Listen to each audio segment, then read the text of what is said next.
And humans populated the earth through a series of migrations out of Africa, starting about 50 to 60,000 years ago, and how these migrations have been tracked over the past decade by testing the DNA of about 700,000 folks around the world. I presented some detail on how genetics works and how variants in genes caused by periodic mutations are passed down from parents to children over many generations. Then we talked about physical traits that are known to be related to genetic inheritance, and some social traits where there's growing evidence that genetics likely plays some role, although not a dominant one, like learned behavior from the culture. I followed that with a summary of the 4 factors that drive genetic change, namely mutation, natural selection, drift, and people's migrations. Now let's move on to the development of civilizations and cultures as our ancient ancestors moved out of Africa into Australia, Eurasia, and eventually into the Americas. Why do we start with humans who lived from 15,000 to 50,000 years ago? Because the pace of human culture change in the last 50,000 years has been incredible in a cosmological time frame, or even in a life on earth time frame. Also, because people today still carry some of those ancestral genes and still exhibit some of those earlier social behaviors which can act as an anchor or a drag on modern change and civilization. These were anatomically and behaviorally modern humans, but they were still foragers who lived off nature's bounty. They built nothing and left almost nothing behind, save for their stone tools and a few skeletal remains. They were still nomads, barred by their foraging way of life, their way of living, from all the material and intellectual possibilities of civilization. These hunter-gatherers had one more great transition to make in their nomadic way of life, and that was to settle down into fixed communities. A behavioral change was necessary for people to abandon the nomadic way of life they had always known. Settlement may seem like a natural choice to us, but it required a wrenching adjustment for hunter-gatherers. They must learn to live with strangers. They must abandon the freedom to move away from danger or from people they don't get along with. They must give up their firmly egalitarian way of life for a hateful social order of superior and inferior, rife with rules and priests and officials. Whether or not a genetic change was required to make it happen, the development of settled societies was a transition of profound importance on the same scale as the development of agriculture. The interval from 50,000 years ago to 15,000 years ago, when the first settlements appear, is a formative period in human history, even though the precise road to settlement remains obscure. With Australasia and Africa already inhabited, the principal developments of human history during the period of 50,000 to 15,000 years ago, that is the late Stone Age, were those taking place in the Eurasian landmass. During this period, the peoples of Eurasia followed the same way of life, hunted the same animals across the Eurasian steppes, and endured the same climate hazards. Only gradually did East and West diverge. The vastness of Eurasia pushed its Stone Age people into separate trajectories.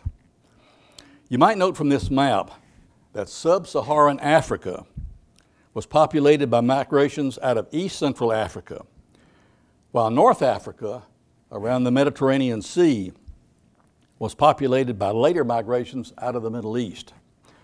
This will be important as we discuss the development of world civilizations later in this presentation.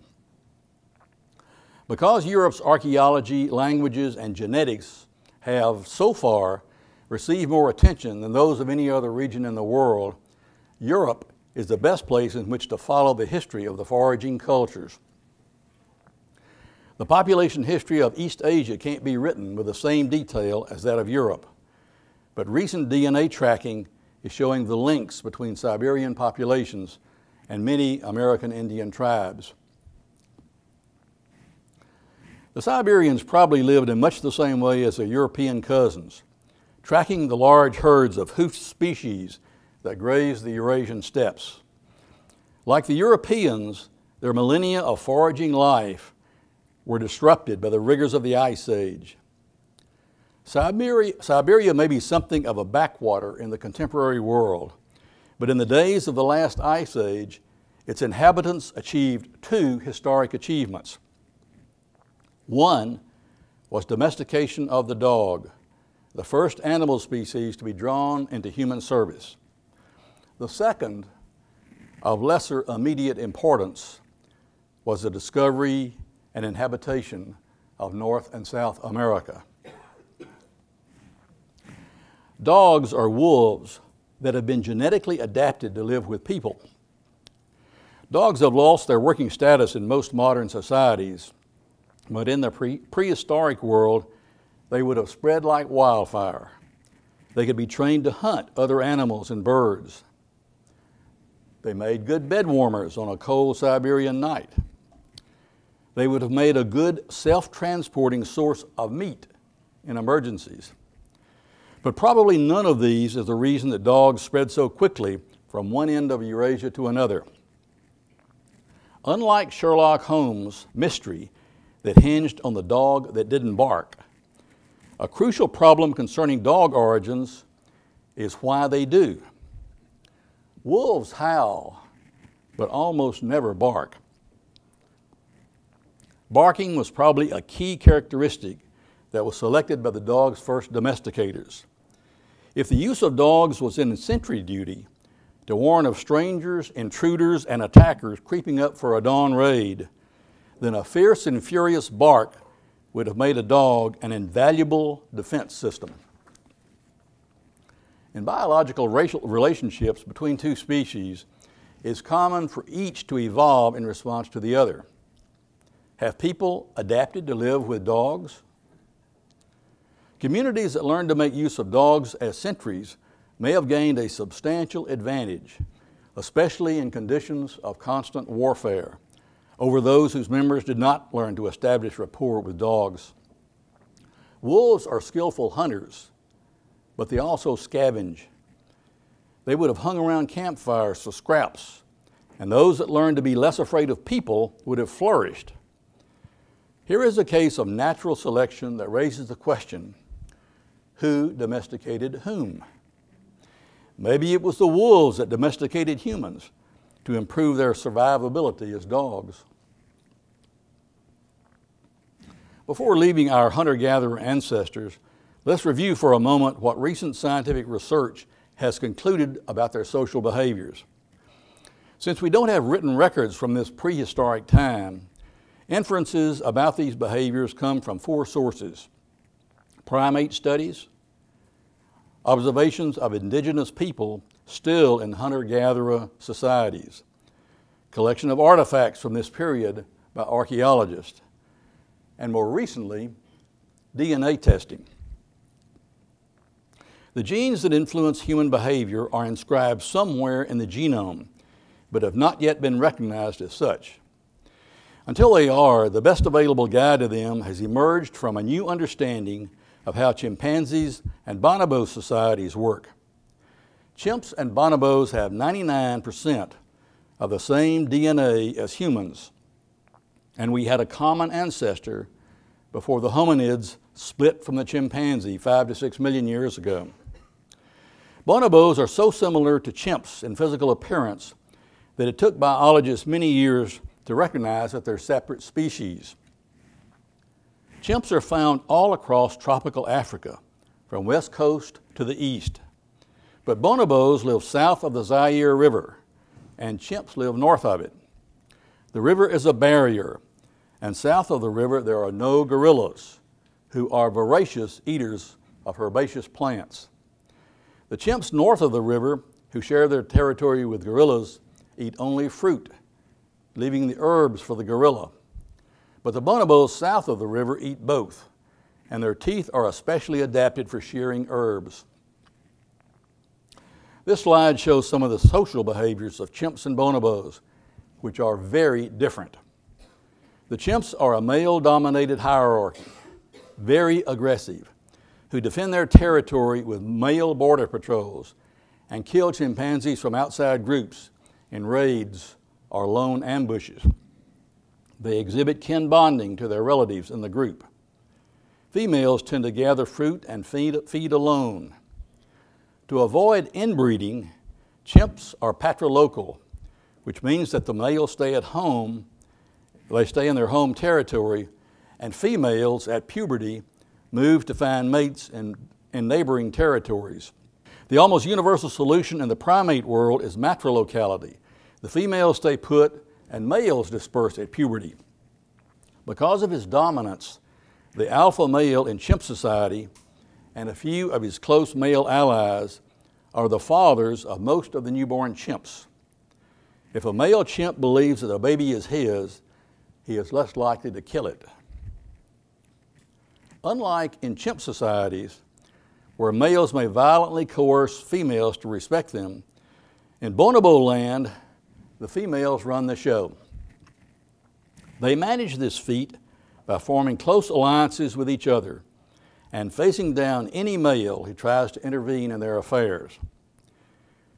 We might conclude that bonobos are the first liberated female primates. Because of their dominance, bonobos have managed to banish infanticide, the worst fear of female chimpanzees. Bonobos have captured the attention of their human observers because they use sex not just for reproduction, but also as a welcoming and general reconciliation technique. Bonobo social arrangements do a superb job from a female point of view of making paternity absolutely obscure. Unlike chimps, bonobo females, and males too, feed and travel in large parties. This evidence from our closest primate cousins makes it easier to understand how humans came by their contradictory impulses of aggression and conciliation. One primatologist has remarked, being both systematically more brutal than chimps and more empathetic than bonobos, we humans are by far the most bipolar ape. Our societies are never completely peaceful, never completely competitive, never ruled by sheer selfishness, and never perfectly moral. That seems to sum it up. We don't have time to go through all the evidence for ancestral social behaviors derived from indigenous tribal people, ancient artifacts, and DNA testing, but there's a large and growing database that leads to current thinking on this subject. Even in the modern world of the last couple of hundred years, there have been numerous hunter-gatherer cultures remaining in Africa, Australia, Siberia, South America, the islands of the Pacific Ocean, and some of the Indian tribes in North and South America. All such hunter-gatherer societies are essentially egalitarian, which is well suited for managing uneven hunting success and sharing with the less skillful and less fortunate. These data strongly suggest that our foraging ancestors, up to 15,000 years ago, had to be aggressive to survive, and they were involved in almost continuous warfare with neighboring tribes. They were defending their own territories and raiding the neighbor's territory for weapons, food, trade goods, and women. Only 2 animal species have systems of intense male-initiated territorial aggression, including lethal raiding into neighboring communities in search of vulnerable enemies to attack and kill. In fact, out of 4,000 mammals and 10 million or more other animal species, this suite of behaviors is known only among chimpanzees and humans.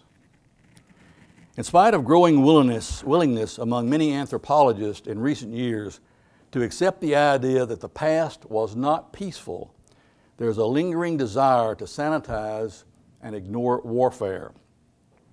The myth of a peaceful past continues, but growing evidence shows that about 2/3 of hunter-gatherer societies were at war continuously, and a typical tribal society lost half of 1% of its population in combat each year. Overall, up to 15% of the total tribal population would perish from warfare. To understand what a heavy toll this is, consider the percentage of deaths due to warfare in the United States and Europe during the 20th century, the epoch of 2 world wars. That percentage was less than 1% of male deaths. As far as human nature is concerned, people of earlier societies seem to have been considerably more warlike than are people today, despite the headline news. And over the last 50,000 years, the human propensity for warfare is believed to have been considerably reduced. Warfare is a dramatic and distinctive feature of history, and it thoroughly overshadows an even more remarkable feature of human societies. This feature, the polar opposite of war, is the unique human ability to cooperate with others, and specifically with unrelated individuals. Humans have extended sociality far beyond the extended family or tribe, and have developed ways for many unrelated individuals to cooperate in large, complex, cohesive societies. This unique human blend of sociality was not easily attained. Its various elements evolved over many centuries, even millennia. The most fundamental, a major shift from the ape brand of sociality, was the human nuclear family, which gave all males a chance at procreation, along with incentives to cooperate with others in foraging and defense. A second element, developed from an instinct shared with other primates, was a sense of fairness and reciprocity, extended in human societies to an inclination for exchange and trade with other groups. A third element was use of symbolic language. And the fourth was religion, which we'll be discussing in much more detail in the coming weeks.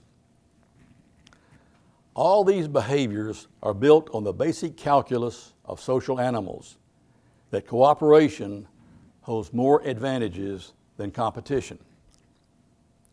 With that background on the first 30 to 40,000 years of hunter-gatherer culture, let's move now to the last 15,000 years, when humans began to settle into communities where the culture and social behaviors had to change. I also want to focus on some of the differences in social behaviors of major world races and civilizations, and possible reasons for those differences, including genetic changes brought on by climate environments and by the social organizations and institutions chosen by these civilizations or their leaders. I'll remind you again that some of these observations have been long disputed by many social scientists who don't see genetic inheritance as a factor in social behavior.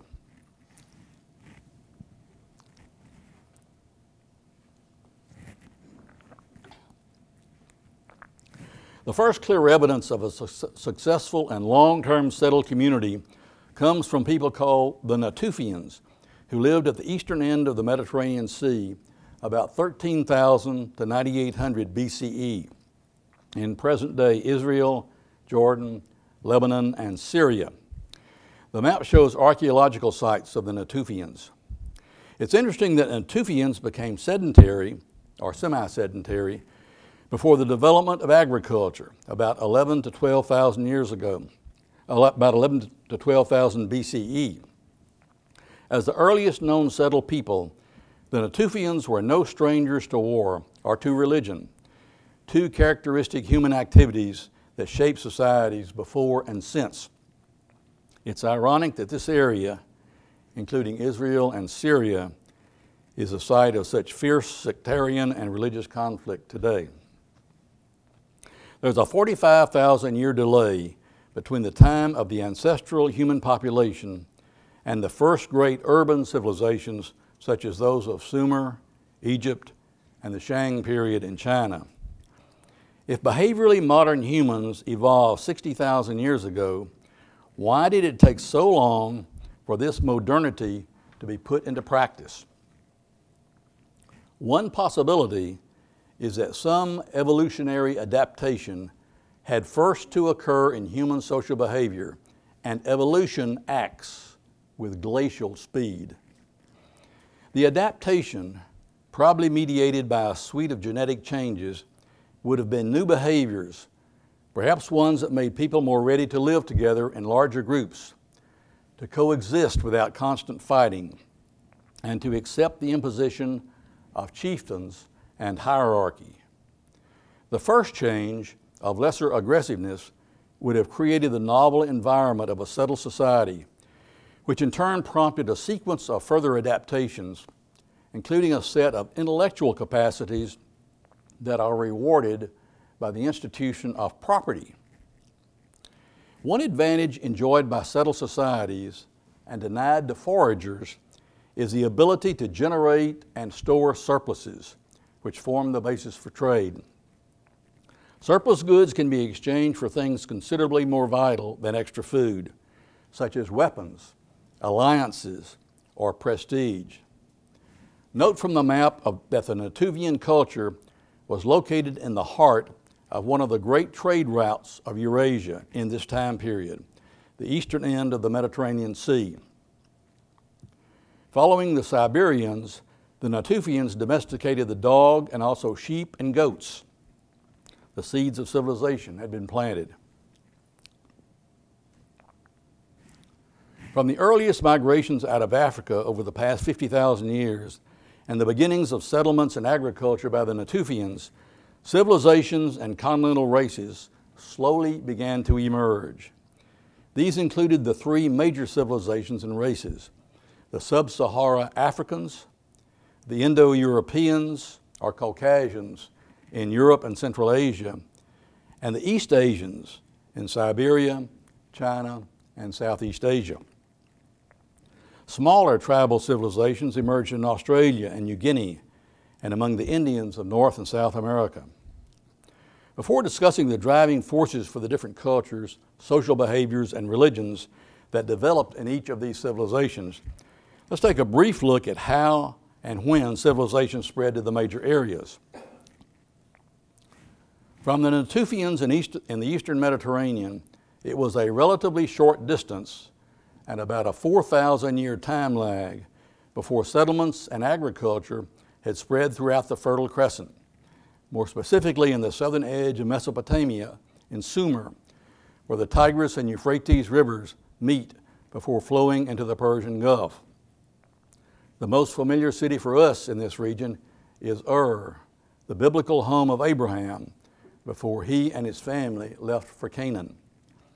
By 3000 BCE, some of these cities may have had as many as 20 to 50,000 inhabitants. About this same time, a large North African civilization developed in Egypt along the banks of the Great Nile River. Then within 1,000 years or so, agriculture appeared near the Yellow River in China and around the Indus River in India. By about 6,000 years ago, agriculture had spread to lands bordering the Mediterranean Sea in all three continents. Once agriculture appeared in 6 or 7 parts of the world, it began to diffuse into other regions. Within another 1,000 years, agriculture had spread throughout most of Europe, into Central Africa, Central Asia, and through much of India, China, and Southeast Asia. The great transition to settled life was not a single event. The ancestral human population was already dispersed across the globe when the transition started to occur. In each society, the necessary behavioral changes occurred independently and took many generations to spread to almost everyone. Just as the people of Europe and East Asia acquired pale skin through different genetic mechanisms, so too they independently developed the new social behaviors required to adopt a settled mode of existence. The seeds of difference between the world's great civilizations were probably present from the first settlements. What made settlements desirable, despite the risks, was population pressure. Hunter-gatherers required a large amount of land to provide the plants and animals they consumed. After a time, even with high mortality due to incessant warfare, the available land started to run out. There was little choice but to make more intensive use of existing resources, for instance by gathering and planting wild grass seed and by controlling and pinning wild animals. The first settlements induced profound changes in human social behavior. Hierarchical systems were essential for organizing the large number of people in settled communities. The egalitarianism of hunter-gatherers was abandoned. People learned the unaccustomed skills of obeying a boss. Their mental world, too, was transformed. The settled communities accumulated surpluses for the first time, and these could be traded. The management of these surpluses required a new kind of skill, and their defense entailed new forms of military organization. The first chiefs secured their political power by holding religious office. They ran their chiefdoms as family affairs, with their relatives becoming hereditary elite. But a group of chiefdoms was not a stable situation, especially if the occupied a region whose agricultural resources were constrained by mountains or deserts. These conditions made warfare almost inevitable. And within each region of the world, it was war between chiefdoms that led to the emergence of the first archaic states.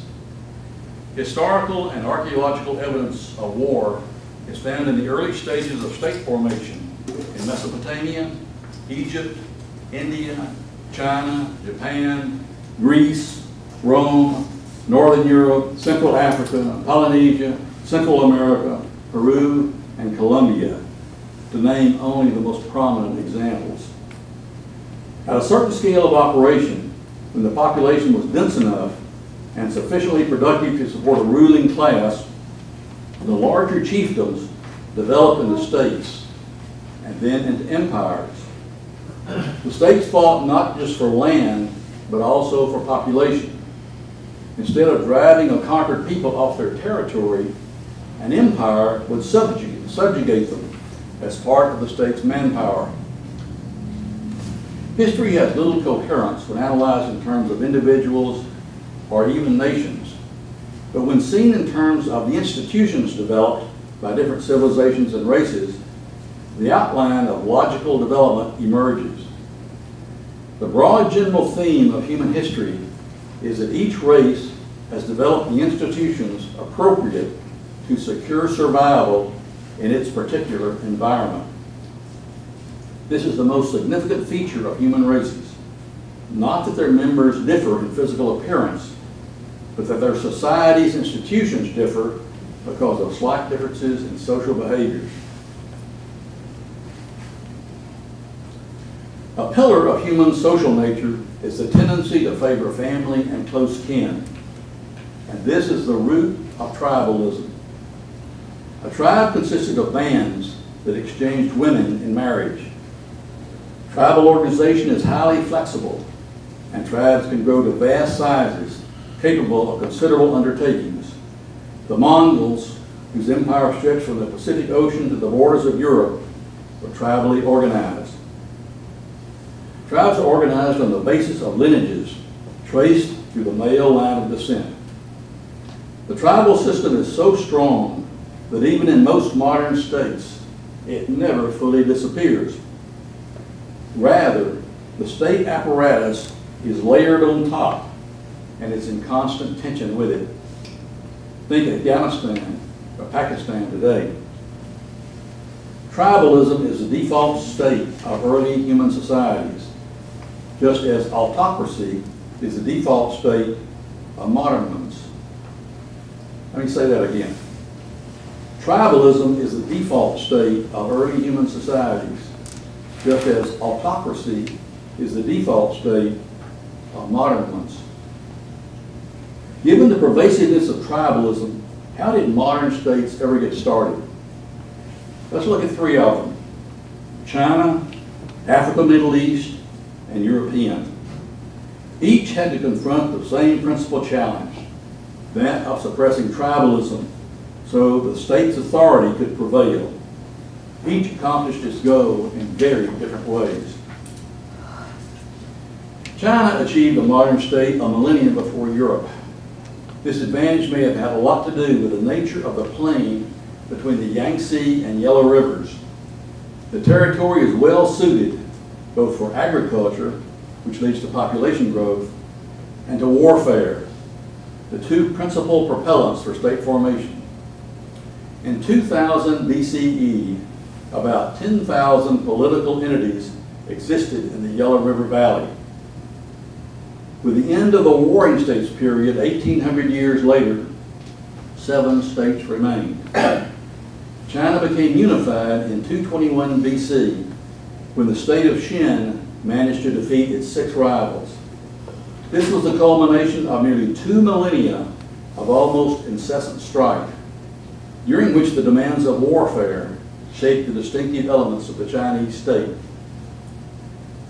The Qin leaders built a modern state because they recognized explicitly that the noble lineages of the tribal system were an impediment to the state's power. Hereditary offices held by the nobles were abolished in favor of a 20-rank system based on military merit.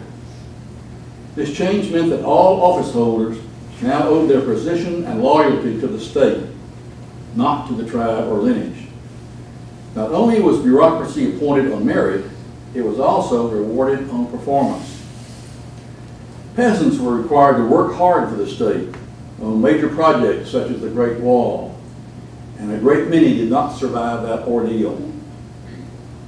The Chinese state arose because tribal organizations couldn't handle the demands of the Chinese style of warfare.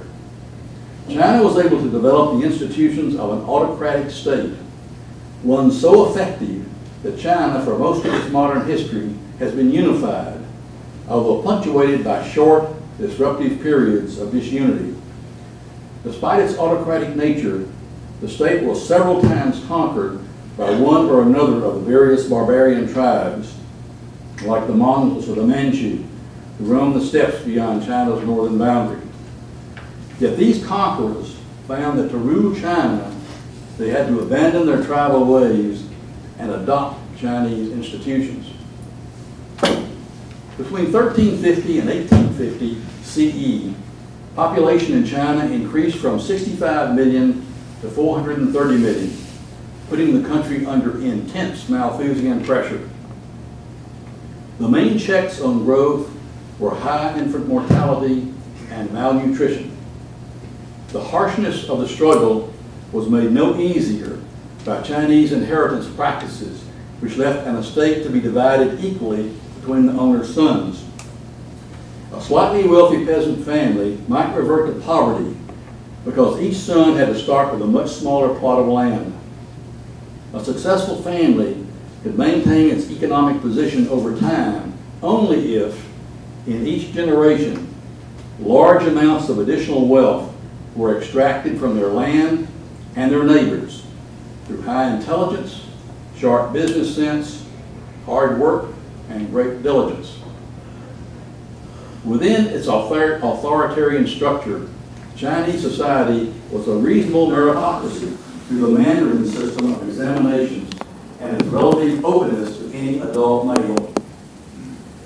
However, the Chinese failed to develop an effective rule of law and judiciary, and that led to widespread corruption and a lack of trust and confidence in the legal system and protection of individual rights.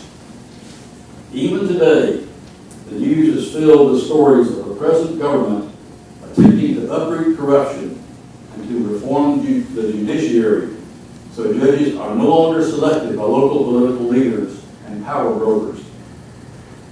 What effect did these forces have on shaping the genetics and social behavior of the Chinese population?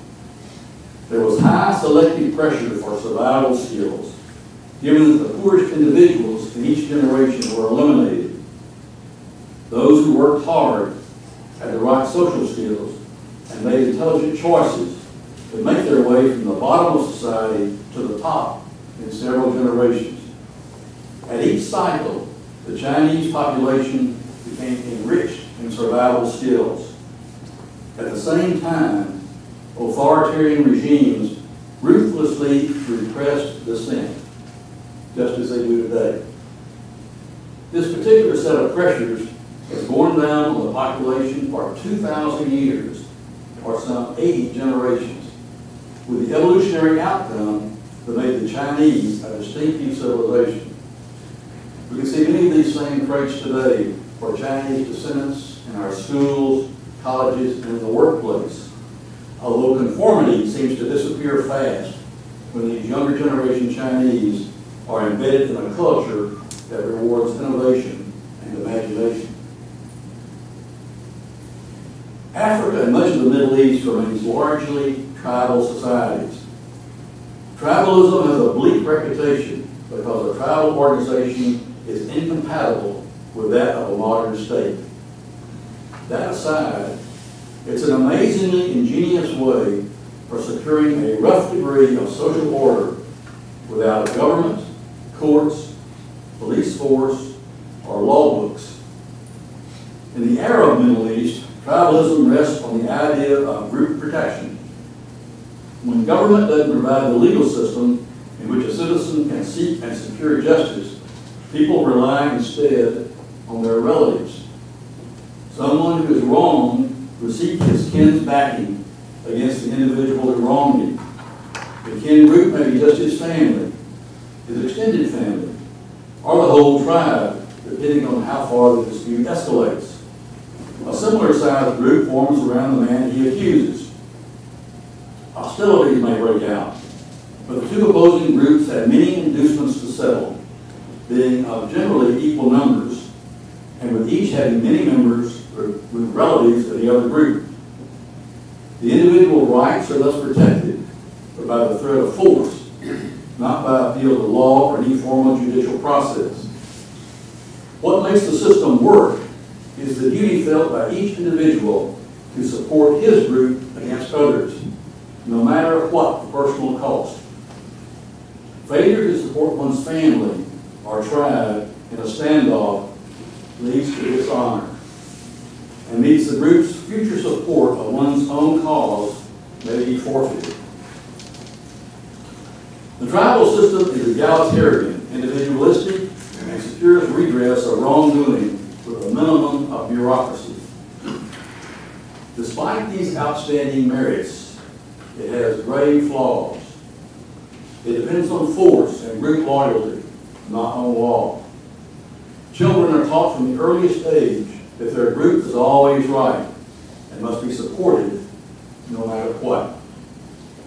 Adults follow the ancient rule, support the nearest group of relatives against the more distant groups. In terms of national politics, the spirit of tribalism leads to a monopoly of power, ruthless oppression of opponents, and accumulation of benefits. In short, it's a recipe for despotism, for tyranny. The Middle East is, of course, not entirely tribal. It has large urbanized populations, but the Middle Eastern governments follow the traditional Ottoman pattern of being largely predatory. They extract taxes from their citizens, but provide few services except to protect the citizens from other predators. Many people still rely on the tribal system for justice because the government provides little or none. The failure to develop modern institutions has led to economic stagnation. Arab countries may have implemented the form of Western institutions, but the practice escapes them. The question of why tribalism has persisted in the Middle East, but not in Europe, has much to do with the nature of the Byzantine, Arab, and Ottoman empires that ruled the region for the last 2 millennia. None was overly concerned with the welfare of its citizens. Under these circumstances, security of persons and property was consistently low for many centuries. Because it's always been more rational for its inhabitants to trust the tribe more than the state, tribalism in the Middle East has never disappeared. In Africa, too, tribalism has persisted and interacted poorly with the modern world. Throughout much of Africa, the standard mode of government is kleptocracy. Whoever gains power uses it to enrich his family and tribe, which is the way power has always been used in tribal systems. The root of the problem is that most African leaders have failed to provide effective government. Their preoccupation, above all, has been to hold power for the purpose of self-enrichment. The scramble for wealth has spawned a culture of corruption permeating every level of society. This leads to a failure to control a predatory group like Boko Haram in Nigeria, who have made a practice of killing non-Muslims and kidnapping and selling young girls. If running a productive Western-style economy were simply a matter of culture, it should be possible for African and Middle Eastern countries to import Western institutions and business methods, just as many East Asian countries have done. Think of Japan, Singapore, and South Korea. Though it was justifiable at first to blame the evils of colonialism, 2 generations or more have passed since most foreign powers withdrew from Africa and the Middle East, so that justification has faded to some extent. Tribal behavior is more deeply ingrained than our mere cultural prescriptions. It's been a painful lesson for the U.S. when we found that European or American institutions cannot easily be exported to tribal societies like those in Iraq and Afghanistan, because they presuppose a large measure of trust toward non-kin and are designed to work in the public interest, not to empower the office holder and his tribe. Tribalism's longevity and stability point to us strongly to a genetic basis. This is hardly surprising, given that tribes are the default human institution. Now let's move on to European culture. First, there emerged in Europe the concept of the rule of law, a consensus among society and the elite that the ruler was not sovereign, the law was sovereign. Second, Europe, and particularly England, developed ways to hold a king accountable to the law. This structure had the virtue of allowing the ruler to be strong but subject to institutional restraint. A central role in the development of European institutions was played by religion, which was critical first in detribalization and second in instituting the rule of law. The essence of the tribal lineage was the descent of property to the male line. But producing a male heir under medieval conditions of short life expectancy and high infant mortality was far from a sure thing. So the tribe had various strategies for keeping wealth within the lineage, including cousin marriage, divorce if the wife bore no heir, adoption, and marrying widows to their husband's brother. In addition, women were not allowed to own property. The church opened up all these heirship strategies, not because of anything in existing Christian doctrine, but because it had a better idea, that people should leave their property to the church instead of to their heirs. By the end of the 7th century, a third of the productive land in France belonged to the church. The tribes of Europe were the Frankish, Anglo-Saxon, Slavic, Norse, or Magyar, found the conversion to Christianity soon separated them from their property, robbed them of their influence, and paved the way to feudalism. In the fragmented political conditions of medieval Europe, the church became rich and powerful, but started to develop tribal or nepotism problems of its own. its priests became keenly interested in passing on their property and offices to their heirs and family. In the 11th century, Pope Gregory VII forced priests to become celibate so that their loyalty and property would belong to the church and not to their kin.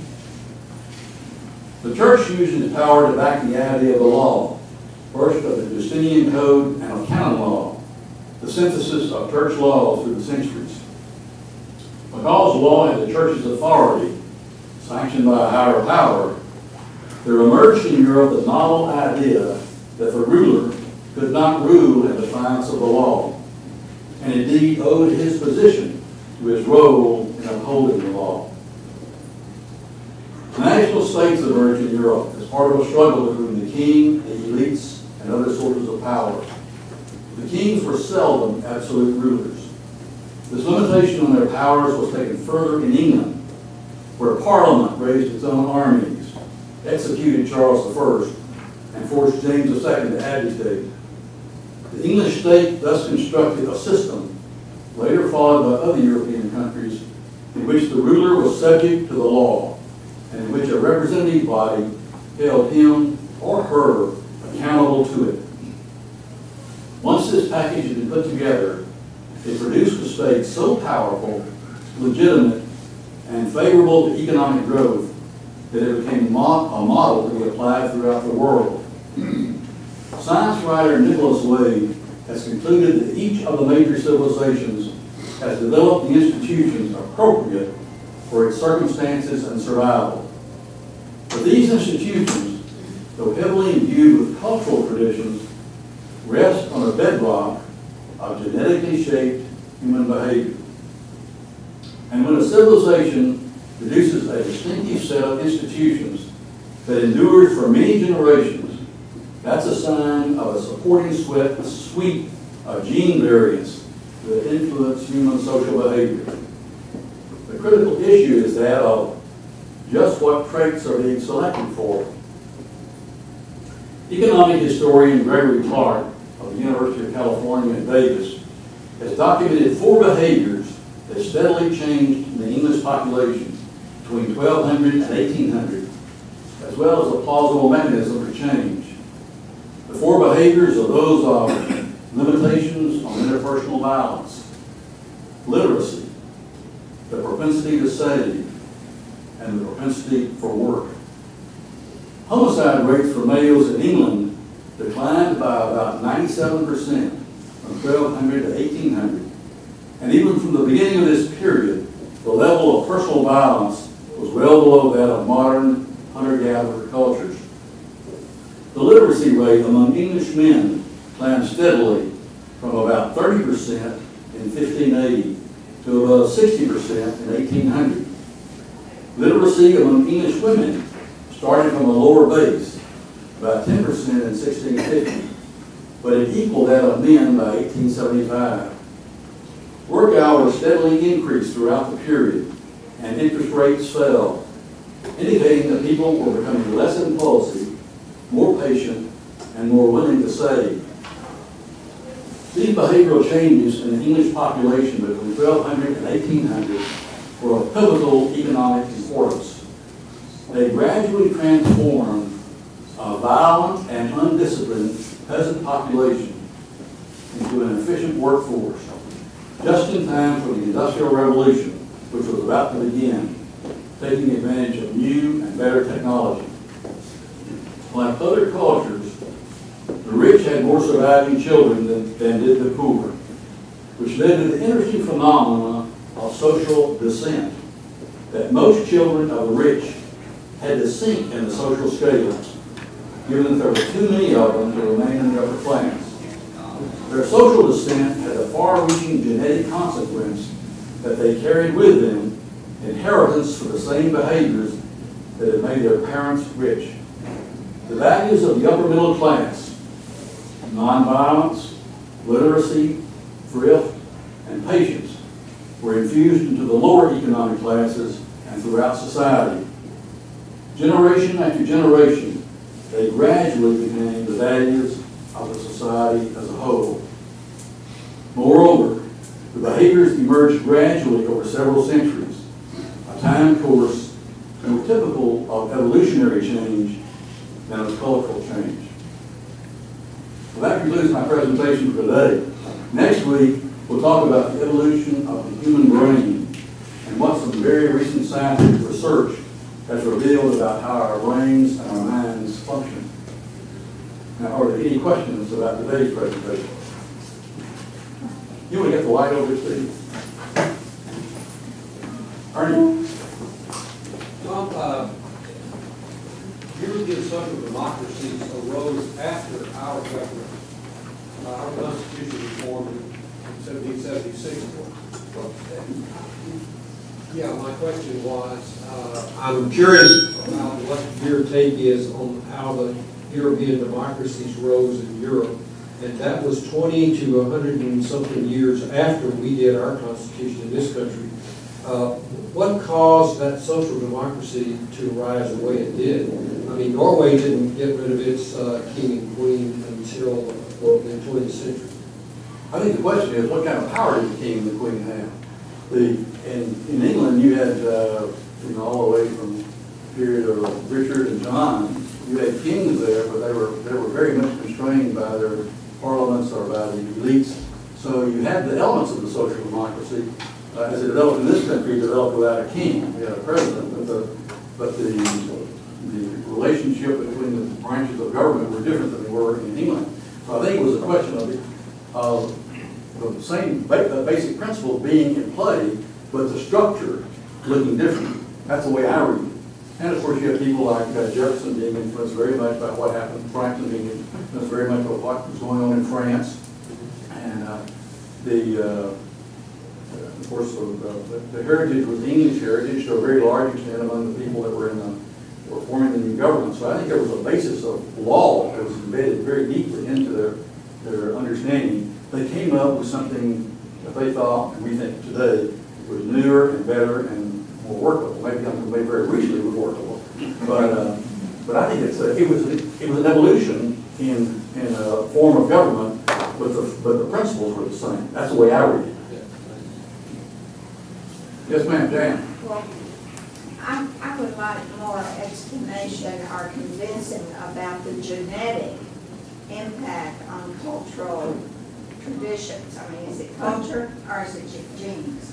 Well, that's a great question. I think the whole principle of the last two sessions has been to say that the dominant effect upon people's behaviors, social behaviors, is the culture. The dominant effect on it. But the evolution, the genetic influence is there. That's, some social scientists don't agree with that. But the authors that I was looking at, primarily Nicholas Wade, believes that while not a dominant effect, the genetic effect is there.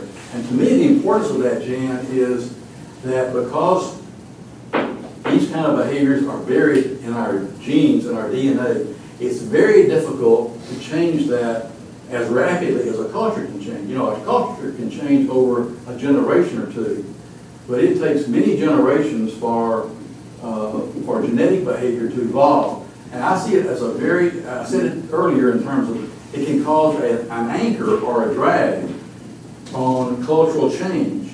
And that can be either good or bad. You know, it can keep you from going off the deep end, it can keep you anchored to the past. Or it can prevent you from making some progressive change that society ought to be making. So I think, in a sense, that is the same question that, to my mind, that the institutional church faces. It has two really callings. One is to anchor to the traditional past and teach that to the next generation, and the other is to be on the edge of social change and to lead the way to a more progressive way for society to operate. And those come into conflict. You more than most of us know that. They come in conflict very often. And I think cultural change and genetic change run into those same kind of conflicts. I don't know whether I answered your question, but that's the... Well, who is the author that buys into the genetic transfer of behavior? What author are you? Nicholas Wade. He's written 3 books, and he must be a genius. Quoted them. I'm sorry? The funny thing about him, he is educated at Oxford he's got a degree in science, but he became a science editor for the New York Times and for Science Magazine and for one other. And he does a tremendous amount of research for his books. One of them has got 326 references in it, another's got 360 references in them. And so he does a lot of research and brings a lot of different points of view to bear, and then he lets you know what he thinks about it. And he makes a very good case for it. He's very articulate. I give you the names of the books, in fact, I've got them up here, but they're very interesting reading. He's a very understandable writer.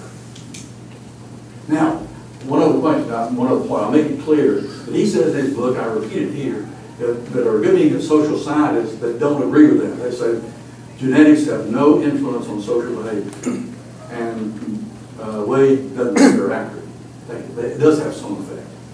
Can you talk more about why the Middle Eastern societies are stuck in the tribalism? Well, I think there's such a long history, and they have not had good role models from their governments. They've gone through so many millennia of having despotic governments. They didn't care anything about the people, that tribalism was really their only resort to being able to protect themselves against a predatory kind of government like the Ottoman Empire was, and Byzantine Empire was. So I think that in a sense that becomes, after a period of time, sort of a part of your DNA too. You know, the people can survive in that kind of society with that kind of skill set. They teach those skills to the children in a colorful kind of way, but after a while, you know, those kind of behaviors sort of get buried in your DNA too. At least that's what Wade thinks. I think there's probably something to it. Maybe it's not a dominant thing, but it's what has been your way of life? What have you experienced? Was there any reason for you to change and say that there's something better than tribalism out there? And in that part of the world, there hadn't been that much of another opportunity, another role model. Yes, sir. It seems to me you were talking about the transition of the hunter-gatherer and the many millenniums that it took for this to occur as being the genetic predisposition that they were breaking away from. How are we talking about anything different that's occurring today? Well, that's a very good question. Maybe we're not talking about anything different. The problem is that when we look back over 50,000 years, we've got a long, long time frame to look at. When we look at what goes on in our lifetime, we're looking at such a short chop there that you can't see evolutionary change in that kind of a time period. That doesn't mean that it's not still happening. And to me, it's probably happening faster because the pressures of the culture and the cultural change, the rapidity of the cultural change is probably stimulating that dynamic for evolutionary change. So that's just kind of my view of it. But it's awfully hard to see that evolutionary change in a person's lifetime, because I said evolutionary change happens with glacial speed.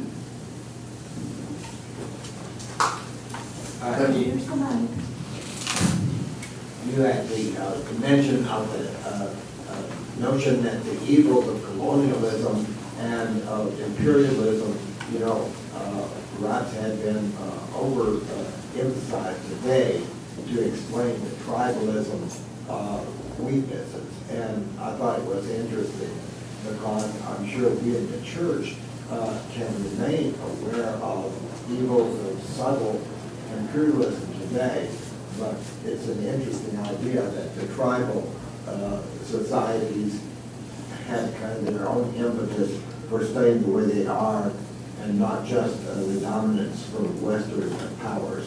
Yeah, I think that's true. The interesting thing is, perhaps a sort of an analogy to that, I read in the paper this morning and been following it the past week or so about the synod of the bishops with the Pope in Rome, and how they were trying to change some of the church's perspectives on family life, homosexuality, divorce, communion for divorced people, and so forth, contraception, and how much of a resistance there was, and they watered down apparently the first report very much, and that just shows again how hard it is for people who have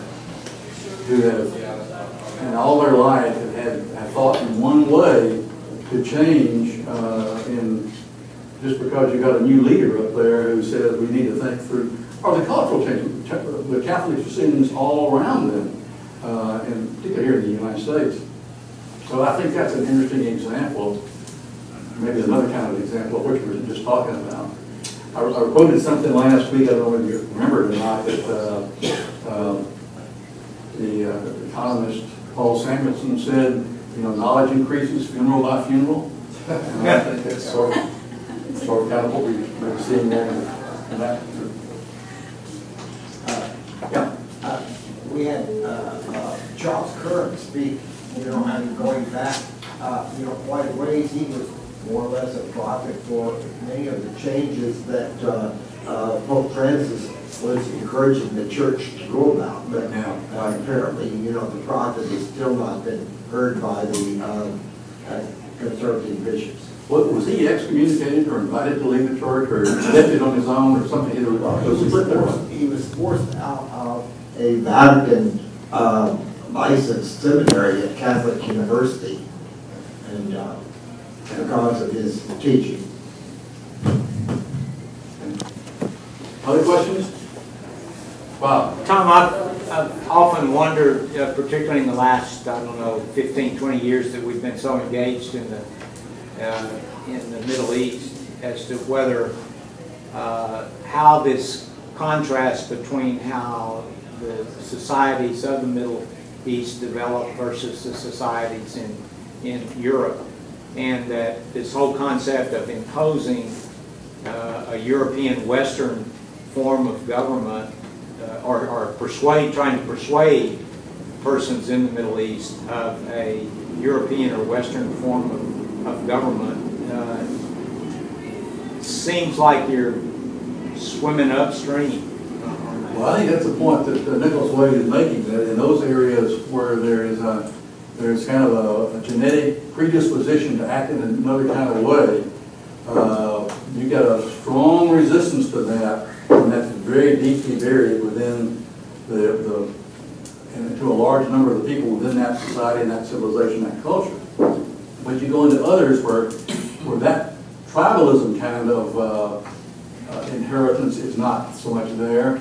You know, places like Hong Kong or South Korea and Japan, and places like that, then you can transform, translate, transfer those kind of economic institutions, certainly, maybe to some extent political institutions, into those and have them adapt to it very well. So he makes the point, and I think he's got something there, maybe that's what you're pointing to, that genetic predisposition, while it may not be dominant, it's awfully strong, and it's awfully hard to change. I think that's the thing about it. It takes generations for it to change. Whereas cultures, we think cultures are hard to change. We know they are, but we've all experienced it in a few tens of years, or maybe a generation or two. Cultures can evolve and do evolve, but it's a much harder and takes a lot longer for genetic inheritance and predisposition to evolve. Yeah. Just a quick comment. I watched the program last night. Al Jazeera TV is doing a series on ISIS, and it really drove home the points you made today of the resistance of those tribal societies. Every one of the stakeholders they interviewed was extremely resistant to having a combined government. They all wanted 3 states. Right? So it just was what you said today was a perfect dovetail. If you have a chance, you might look for it. I think it's on Saturday night. Very good. They get into some places the other networks can't get into. Last question. Okay, next week I invite you back. We're going to be talking about the brain, and that really gets very interesting. How the brain functions or how it doesn't function. Anyway, I think it's fantastic.